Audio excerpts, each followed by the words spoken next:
Dicono che venisse dal nord, come il vento gelido che spazza durante l'inverno le pianure della grande prateria. Tex Willer. Ciao a tutti e benvenuti nella Soffitta di Pippo, il vostro rifugio preferito per un tuffo nel passato del cinema italiano. Oggi vi porto in un viaggio avventuroso tra il West e il mistero, parlando di Tex e il Signore degli Abissi. Pronti a cavalcare nel selvaggio West con il nostro eroe Giuliano Gemma nei panni di Tex Willer? Chiunque sia il colpevole di questa crudeltà dovrà sudare sangue prima che possa riposare nel più profondo dell'inferno. Questo film del 1985, diretto da Duccio Tessari, vede protagonista Giuliano Gemma nel ruolo del mitico Tex Willer. Un film che doveva essere l'episodio pilota di una serie televisiva mai realizzata, basato sui celebri fumetti di Gianluigi Bonelli e disegnati da Guglielmo Letteri. La trama. La storia del film è tratta da una trilogia di albi che inizia con El Morisco, prosegue con Sierra Incantada e si conclude con Il Signore dell'Abisso, albi dal numero 101 al numero 103. La trama ruota attorno a misteriose pietre verdi scoperte dagli indiani, capaci di mummificare chiunque tocchino. Tex, insieme ai suoi fedeli amici, deve trovare e sconfiggere il misterioso stregone che controlla queste pietre. Una stramaledetta banda di desperados, credo. Riescono sempre a far perdere le loro tracce e una volta varcato il confine svendono le armi dove capita. E dove capita? All'inferno, mi auguro. Produzione Tex Willer è un'icona del fumetto italiano, creato nel 1948, e ha resistito al passare del tempo, diventando uno dei personaggi più amati e longevi.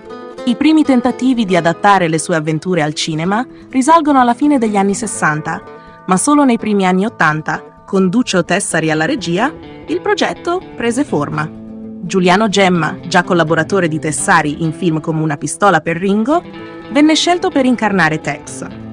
Le riprese del film si svolsero tra Italia e Spagna nel 1985, ma nonostante gli sforzi, il film non riuscì a conquistare né il pubblico né la critica. Le carogne come te, Tex Willer, non muoiono mai. E i vermi ingrassano nel marcio. Accoglienza critica. La critica non fu tenera con Tex e il Signore degli Abissi. Uno dei maggiori punti deboli fu la scelta di Giuliano Gemma come Tex. Sebbene fosse un attore di grande presenza scenica, il suo volto sottile non corrispondeva all'immagine che i fan avevano del Ranger. Inoltre, il film mantenne molte espressioni e vocaboli propri del fumetto, che avrebbero dovuto essere resi in un linguaggio cinematografico più naturale. Non so perché, ma quando sento la puzza di quel sigaro, sento puzza di guai. E di guai grossi, a giudicare dalla faccia del nostro amico. Che mi prenda un colpo. Ho la schiena rotta e uno stomaco che tira calci, sognando birra e bistecche alte 3 dita. Duccio Tessari, pur essendo un regista esperto, optò per una realizzazione con sequenze statiche, cercando di ricreare l'atmosfera dei fumetti. Questo approccio però non riuscì a rendere giustizia alla dinamicità e all'epicità delle storie di Tex. Gli effetti speciali, anche i più elementari, non furono all'altezza, e le interpretazioni degli attori inevitabilmente non riuscirono a catturare l'essenza dei personaggi originali. Persino Gianluigi Bonelli, creatore del fumetto, rimase deluso dal risultato finale. Mi prendo un accidente.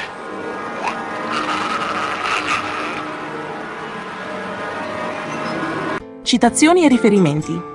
Interessante notare come il film includa varie citazioni e riferimenti ad altri albi di Tex. Ad esempio, l'attacco al carro del venditore di armi richiama a Sud di Nogales, il carillon ricorda El Muerto e così via. Inoltre, Bonelli stesso appare nel film come il vecchio narratore indiano, un bel tocco per i fan più appassionati. Tex Willer. Conclusione: Tex e il Signore degli Abissi è un'opera che, purtroppo, non ha saputo rendere giustizia al mito di Tex Willer. Un tentativo fallito di trasposizione cinematografica che resta comunque un omaggio alla grande saga del Ranger. Se siete fan di Tex, vi consiglio di guardarlo con un occhio nostalgico, apprezzando i riferimenti e la passione che comunque traspare nel tentativo di portare il nostro eroe sul grande schermo. Chiunque sia il colpevole di questa crudeltà dovrà sudare sangue prima che possa riposare nel più profondo dell'inferno. Eccoci arrivati alla fine del nostro viaggio nel selvaggio West con Tex e il Signore degli Abissi. Spero che vi siate divertiti e che abbiate scoperto qualcosa di nuovo su questo film del 1985, che, nonostante le sue imperfezioni, rimane un affascinante tentativo di portare sul grande schermo il nostro amato Tex Willer. È stato un piacere condividere con voi questa avventura, tra curiosità, aneddoti e un pizzico di nostalgia. Se vi è piaciuto questo episodio, ricordatevi di lasciare un like e di iscrivervi alle Storie della Soffitta per non perdervi nessuno dei nostri futuri viaggi nel mondo del fumetto e del cinema.